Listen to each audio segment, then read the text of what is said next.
This episode of Capes and Lunatics is brought to you by Tweaked Audio. Get awesome headphones, go to tweakedaudio.com and use the coupon code Southgate to get 30% off, free shipping, and a lifetime warranty. Or you can get there through the link on our website, southgatemediagroup.com.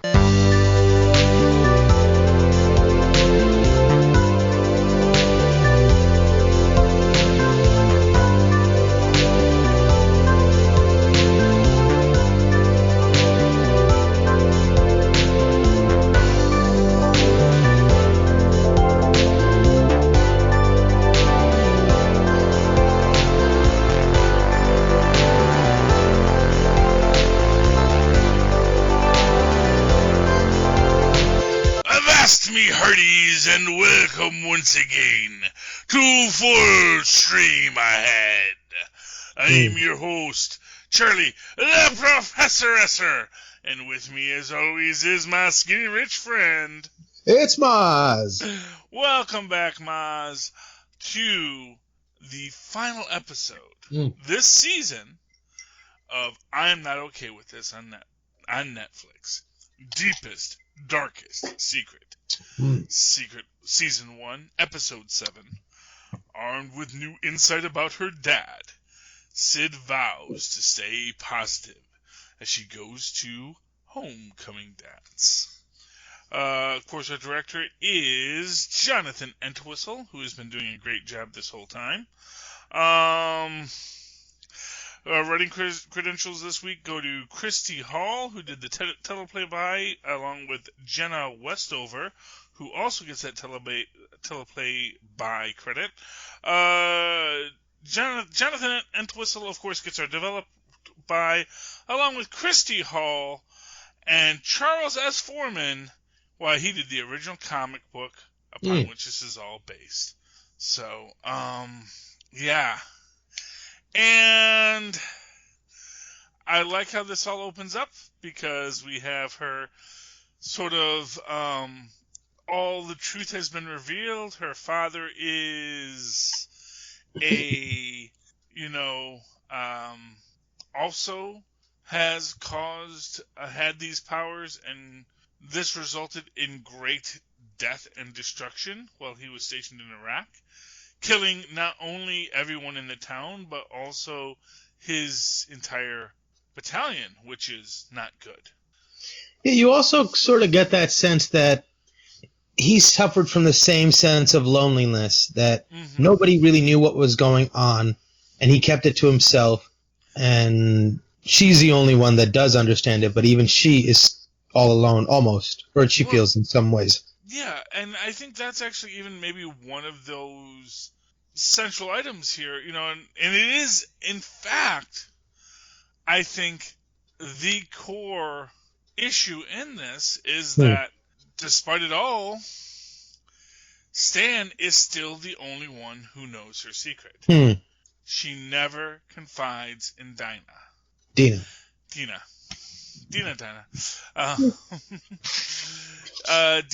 She never confides in Dina. And I think that is such an interesting aspect of this, especially because there is this relationship between them. But I don't want to get too far ahead on this, because let's go back. Of course, after the big, deep, dark revelation, our delightful Sid decides to make pancakes. Yeah, almost making her seem a little bipolar, like how far the swing is and how little she lets that news affect her day, Yeah, and I think that there is a strong argument that is the case, that she is, what it is I don't know if it's necessarily bipolar disorder as a disorder, right, so much as it is she just, is going to repress it. She is going to deny it. She's going to push it further and further back because she does not want to have this truth be attacking her. Yeah, and like what she says walking down the hallway is, if I keep it down and if I don't let my emotions get the best of me, no one else will get hurt. That I won't break stuff. Exactly. And, and of course she's looking for these releases, these outlets. She, notably goes running at gym class. Yeah. And, Dina makes a point, I don't think I've ever seen you run before. And it is just that idea of her running from her problems. Yeah. Running away, and except, you can't run away when it's always inside you. We get a neat point about Stan and his dad, where when he's getting ready, and it's not dissimilar to the last time we saw him getting ready for the party, and we actually get a nice montage of everyone getting ready for the party. In fact, there's a little scene where Sid's mom makes a point like, "Wow, you're wearing your dress," and all this kind of stuff. But we see Stan coming out, going to the dance, and his father makes the point of saying, I was homecoming queen. They still got my picture up in the auditorium, or I was homecoming king, sorry. Yeah. They got my picture up in the auditorium. And, which, is, of course, how's that working out for you? Okay. Well, see, there's two things about this scene that I found interesting. First, that I don't think the father was meaning to be antagonistic in any way. I don't think there was any of that energy there. And then Stan took it that way and responded in kind. And then the father got a little angry. So the father was just having a conversation. He's like, "Oh, I'm going to probably." He's like, "Yeah, I remember when I went." Just having a conversation. And all of a sudden the kid starts out being, aggressive. And the father's like, "What?" But my other thing that I thought was really interesting that I wanted to bring up about this scene was as he's getting up to talk to him, he has this little belch. That is such a great drinker's belch. Yeah. And it makes me think, like, was it just one of the takes where he did that? Or is he the kind of actor that tried to muster that, burp every time to be real? I just wonder what the actor was thinking in that moment. I loved it so much. And it's always great when you see those keys. Honestly, my favorite scene in The Defenders is when they're on the train and Jessica sees the, half-drunk beers that the drunk across from them has, and she goes and she just takes one to drink it. And to me, that was like, that is absolutely what an alcoholic would do in that moment. And so I get that idea, and I get that idea about that perfectly timed, belch. Yeah. And it was a very unique belch. It wasn't your run-of-the-mill belch. It was like almost like one of those surprise belches that come from really deep. Well, some actors can cry on demand. Yeah. Others can belch on demand. And that is, I think, what makes it makes him a great actor. Yeah. But, I actually think there was some antagonism in it. Huh. Because I actually do feel there was. That's the thing, when you say, "Oh, it wasn't really antagonistic, it was just him doing that," but it's also like him saying to his son, "I actually was well liked in high school. I was actually seen as a notable person in my high school, and you are not." So there is, even if it is not necessarily even meant as passively aggressive, it kind of winds up being passively aggressive. Yeah.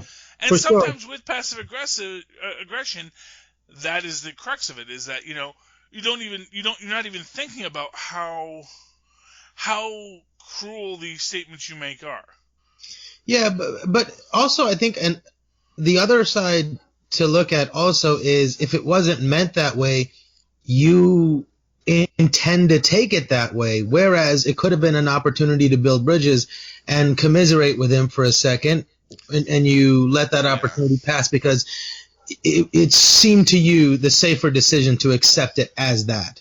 Yeah. And that, I think, the sad thing about that moment. But at the same time, let's let's be honest about the situation. You know, this is the father that gave him a black eye. Yeah. In the previous episode for probably no reason. You know. Right. I mean, this is a father who has not built a lot of bridges. No, maybe does not deserve that benefit of the doubt. So when the statement gets made that could go either way, how are you going to judge it? Do you judge it as what he says, or do you take in the deeper meaning of it? Don't have much of a choice in the other direction. I hear you. And of course, we do have okay, spoilers ahead. We do have a bit of foreshadowing when we see Brad Lewis and Ricky Berry getting drunk before the dance. And man, and again, this is just this reality here where Ricky Berry has so much more of a is much more likely to achieve things in his life than Brad is. And because Ricky, he's just happy. It's like, yeah, it was a great game, and Brad say, well, we lost by 28 points. Like, but Ricky's like, yeah, it was football. We lost, but it was fun. It was great. We played, and but of course, Brad has his own little mind games he's playing, and of course makes a statement that this evening it's going to be mind blowing. Mm-hmm. Yes, so it was a very different watch the second time around. Yeah, it definitely is, and you catch those little hints. Yeah, you're like, oh, really? I missed that. And yeah, and that kind of does bring us to the homecoming dance itself. And do you know what my favorite part of the homecoming dance is? What? Our king and queen are two people we have not met this entire series. That's so true. Yeah, you're right. That is pretty cool. And it is just literally all this stuff, all this drama. It is not a part of the overall story of the high school. That there's another kid, Mr. Butters, Butters Scotch, I'd like to think, or Scotch Butters. I'm not quite sure how it goes, but he's just happy with his girlfriend, and they're gonna go be, homecoming king and queen. And I don't even know if we saw Butters at. I mean, he's probably in the background at the previous party. He's probably on the football team, or maybe some other team. But yeah, it's just like none of the people that are at the core of our story are the most popular people in high school. What an interesting way to imply that the world is much bigger than just, what you're seeing here. Well, exactly. And I think, and when we get to our final scene, I think that is maybe even the implication beyond it. That there is more to every story than what exists in your little small town. Which I think is maybe the theme from the very start of it when Stan is saying, this is the high point of these people's lives, and for some of them it is, but then again, within that entire concept, when Stan says this is the high point of their lives, that's a teenager's view of what life is. And when you flip that around to what really was the high point of, say, Sid's mom and dad's life, high school was a big deal, but getting married and building a life and having kids, that was the high point of their lives. Yeah. All this, that high school stuff, it was fun, it was great, and we met people who influenced our lives for the rest of our existence. But the fact of the matter is that, it was part of our life, and then we moved on, and we actually had a whole life, and you can have a whole life outside of it. So that idea of reclaiming high school glory, I don't think that ever really occurs to Sid's mom and dad. I mean, Sid's dad definitely has his own problems, and he goes off to join the army and all the things that happened as a result of that. But, when Sid's mom's telling the story about how she and Sid's father met, how, she went to high school, went to the dance with the senior ditched her at the prom, and, Sid's father came over, and they had a whole interaction, and that's when they fell in love, in the enchantment under the sea dance, as it goes. And I think that's a beautiful thing to show how, yes, what happens in high school isn't important, but it can be important as well. It's as important as you allow it to be. And if you allow your life to be, that moment where you find that person, that can be a value on through your life, and even if it's not, when we go to a guy like, Barry, Rick Barry, he is going to have a life after this. He is going to go to college. He's going to do things. That may be where he meets his girlfriend. But he's always going to remember that, I played high school football and I had friends, and it is a part of my life, but it doesn't define you.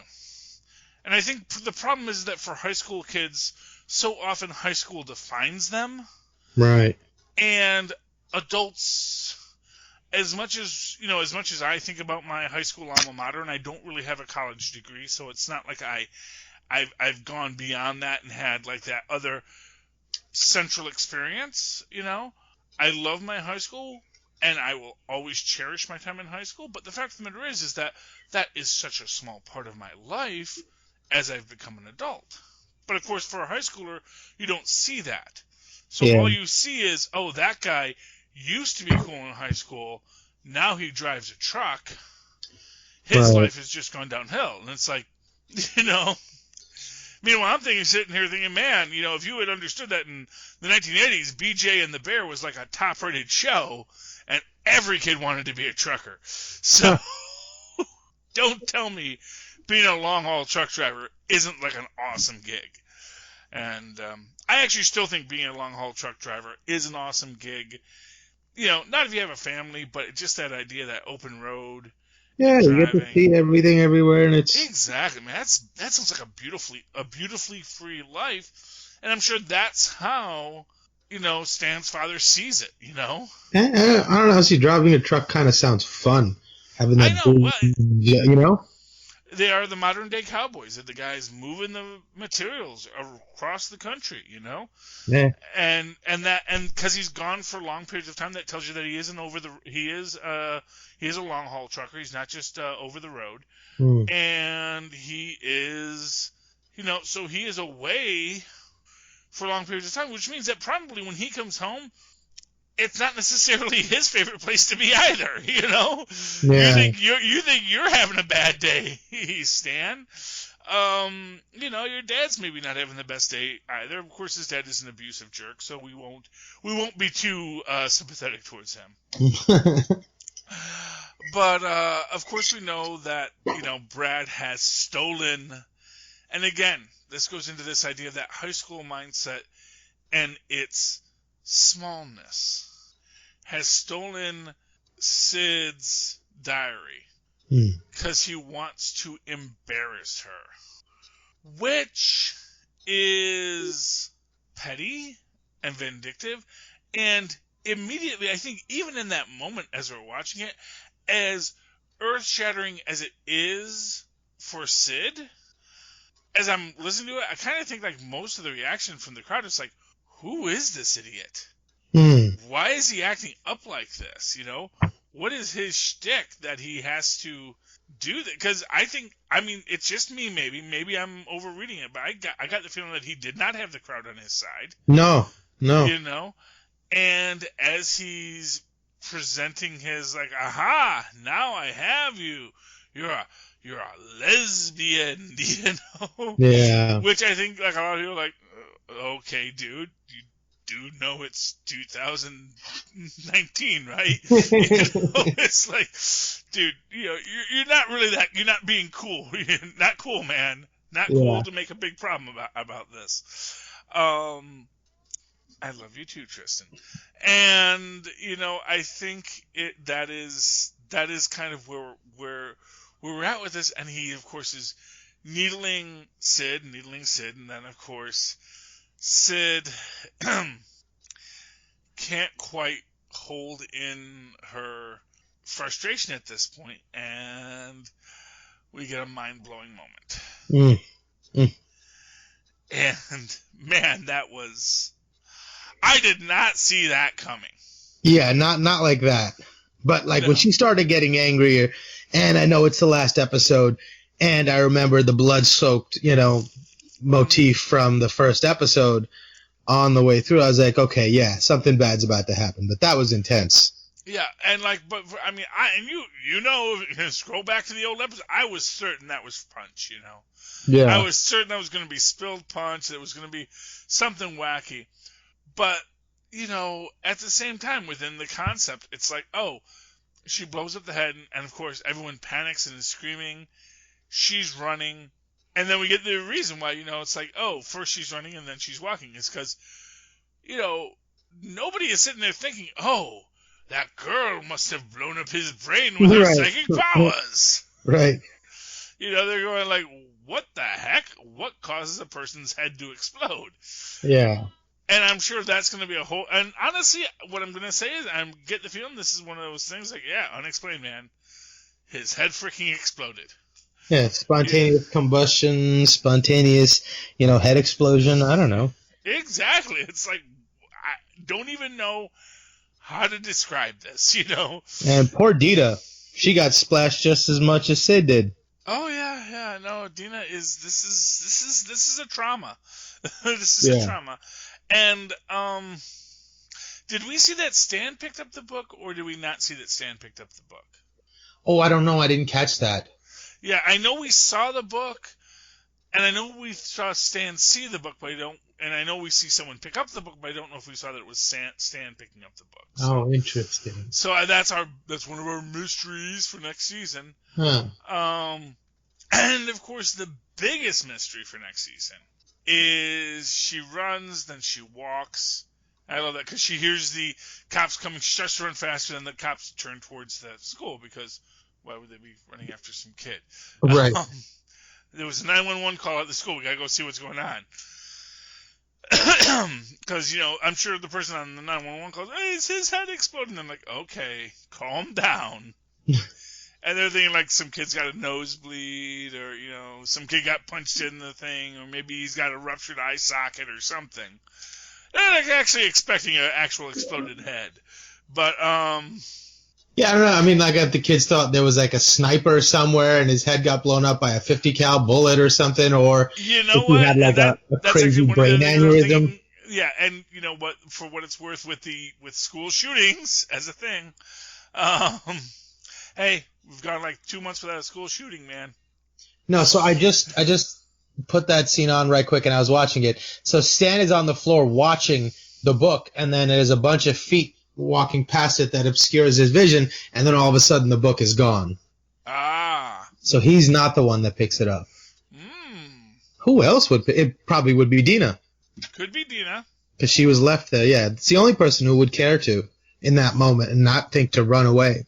Mm-hmm. That is possible. But then she's going to read.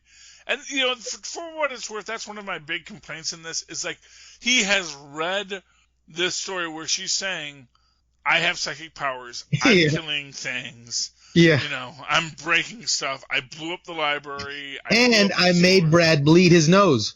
Exactly. And he just thinks he's going to keep on keeping on. But, Yeah, but I mean, like, the only logical conclusion for him to draw after reading that is to think she's crazy. He can't possibly think that those things are real. He might just think of her as like this weird kid that, believes in fantasy, whatever, That would be the logical conclusion to draw. I don't think you can possibly take that seriously. Well, I don't know. I guess on some level I'm guessing to me, on some level, I guess that's just me. I'm paranoid. Yeah, I'm like going to think, do I want to tempt this? It's like, maybe it's weird, but do I want to go that far? And of course, he's had a few, and he clearly does not have any sense of decorum when he's had a few, because, decorum would have told you, don't go mess with the guy who's getting declared prom king, just because you don't have a girlfriend. Yeah.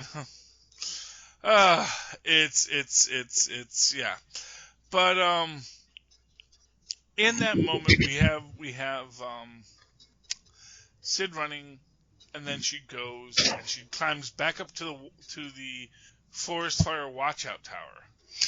And it was the scene they were alluding to was this scene, because the top of her shirt is completely black with blood, and that's the cut angle that we got. So it totally was this moment. Yes, and it looked like it was the top she was wearing on the first one, but it's actually just that the blood has made it black. And we get to meet the shadowy figure who's been chasing her the whole time. And what is so telling about this moment is she doesn't recognize him. Right. And she asks such astute questions. She's like, "Who are you? Should I be afraid?" Mm-hmm. Like, immediately illuminating the situation with the person's next response. I loved it. I thought that was really cool. Yeah, but what I think about that is that means that this shadow figure is not her father. Right. Because if it was her father, she would recognize him. Yeah. And then when he says they should be afraid of you, it tells you that whatever this thing is, it is something that has been looking for her and knows what she is. And it seems like has sort of vengeful and bad intentions with her. Well, vengeful and bad intentions towards something. I don't know if that's to use her as a tool, as an implement of those intentions. Well, or at least, so he may think the world deserves to burn. That doesn't necessarily mean, and he knows she has the power to make the world burn. Probably he has the power to make the world burn too. See, now, because he went after the father, who was a military guy, and so got me thinking maybe somebody was using him to mete out, its vengeance. And so maybe he wants to use her as an assassin, not as a, anger towards a world kind of thing, but anger towards my enemies. And I will feed you this line to make you think that you're this thing, and that your destiny or the best use of your skills is to, make an allegiance with me and, fight my fight kind of thing, maybe. Well, yeah. I mean, I think that's not a mistaken view. Exactly where we go next with this is going to be interesting. I am really looking forward to season 2 of this. I hope we get season 2. I think it has had a lot of word of mouth. Yeah, I don't see how it could not. It's so good.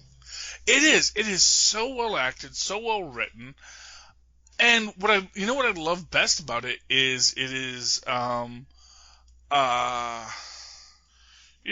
22 minutes an episode. Yeah. And they tell so much in those 22 minutes.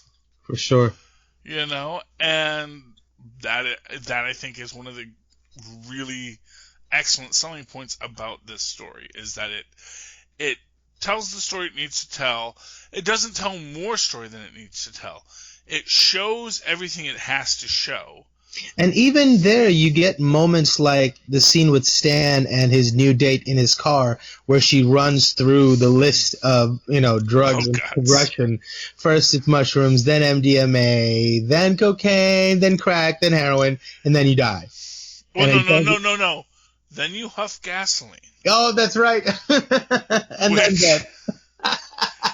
I just found, really huffing? That's what you think the end stage of drug abuse is huffing? Yeah. And I love Stan's response. He goes, something like, "I should hope so," or "I'm looking forward to that," or something. That was great. Well, it is just that weird little wackiness of it. Yeah. But, and again, it goes to that, for what it's worth, it goes into this idea of high school, which again goes into that concept of, oh, gee, This is the most important time of our lives. And yet, it's also literally such an interchangeable point in our lives. We're literally... He wanted to be with Sid. Sid didn't want to be with him. And so... next weird girl on the block. Yeah, and maybe also Brad's friend wanted to be with him. Oh, you think Rick Berry after nobody wants to talk to him, this dude always wants to hang out with him, always laughs at his jokes. Yeah, and you know what? Gonna call a shelter half an entrenching tool. The one black guy in school not dating the one black girl in school. Let's just call that shelter half an entrenching tool and say, yep. So, I think there is a real truth in that aspect of it. There might be, right? I think you just hit a interesting nail on the head there, which means that Rick's going to be real sad, man. Yeah. Oh, wow, yeah. That's like, and, but it is rough. It is rough. And, young love is rough because you feel everything for the first time, and it's so intense because it's the first time you feel these things. Yeah. No, nothing to compare it to. It's just, oh my God, how could things be this bad? Exactly. And in this moment, for poor Rick, and hopefully we'll see that next season. And I wonder if we're going to get like a whole, Rick is like, goes all Van Helsing on what happened. Oh, if Rick was the one who picked up the book. Oh, that's I can imagine that. I can imagine next season Rick's going to go all Van Helsing on Sid. Oh, that would be cool. That would be cool. And again, especially because it is going to be literally just your teenagers. And now, granted, Sid just killed a man, although kind of in that sense, like, I didn't know the gun was loaded, Yeah. Kind of, where I'm sure Sid feels really horrible about this too, I think this is the kind of thing that was not what Sid wanted. And she is living in is going to be feeling horrible about this literally for the rest of her life. Yeah. So, there's a lot going on there. It's really, really interesting. There's just a lot of story that got unfolded here, that got told to us here. And it's such a really short story when you think about it. As I say, only after 22 minutes, just a short tale to tell. Even over seven episodes, which means at 22 minutes an episode, you're still only talking like a 3.5 hour story. Yeah. And yet told us so much and leaves us wanting so much more for the next season. So. Yeah. Oh, can't wait to see what they do. I hope we get to come back to this next season. I know we've got the boys coming back. We're going to be doing Agent Carter next episode. Mm-hmm. That's going to be our new thing because as we're going into Agents of S.H.I.E.L.D. next, which does go back into the past during the Agent Carter ages, we're going to sort of get Mozz up to speed on what was going on. In the Super Spy world. Especially if they're going to be revisiting it, it would be great to have a reference point. So that's my gift to Mozz for our next. Right on. For those of you who don't know, you should also link to on the Southgate Media group podcast Empire. We also do a little show called Enough Said, where we talk about the Agents of S.H.I.E.L.D. And so please, go subscribe to that too. We've got a lot of stuff that we talked about from last season, and the new season is coming, and we're going to talk about that again. So please make sure you do that. Final thoughts on tonight's episode, Mozz? No, I loved it. And there's one other scene that I really, really enjoyed. It's when they're sitting on the bleachers, Sid and Stan, and she says to him, when he's like, when he's looking at the view, the best they'll ever have, right? And he goes, who'd you show up here with? And she says, with Dina. he goes, does she know about you? And the look of like panic and worry on her face when she goes, what do you mean? He goes, that you're a superhero. And then the relief that he just meant that, not that she liked her or that she liked girls. And how she completely lets her guard down in that moment. I thought that was a really, really interesting bit into their characters also. I love that moment. Yeah, it was great. And again, like I say, it is this most fascinating point of the story that, you know, this is still something that she has only shared with Stan. And how important that is to Stan, even in it. That, you know, I still have this one thing. This is you and me. This is my thing. Now, of course, obviously, that's going to go away eventually. Right. You know, you only have your first so long, and then you have your second. Well, no, you only have your only for so long until you have the first. Yeah. Well, exactly.